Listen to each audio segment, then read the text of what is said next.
के तेसर सोमवार छे। बाबा बैद्यनाथ के निर्गुण से लाखों के संख्या में भक्त आए हैं जल चढ़ाने में। लाखों की संख्या में भक्त जुटल है। देवघर में एकदम भाव लगाने खचाखच भीड़ है। देवघर में तो पैर रखे तो जगह नहीं है। भीड़ है, सब देख रहे हैं। सुबह 3 बजे से पूरा भीड़ एकदम चल रहा है। एक मिनट की फुर्सत नहीं है।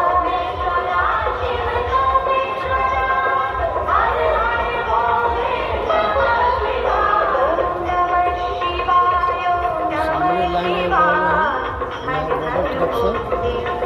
इसके लिए 8 किलोमीटर पहले बिहार बॉर्डर तो दुनिया बॉर्डर ऊपर से लाइन लग रहा है।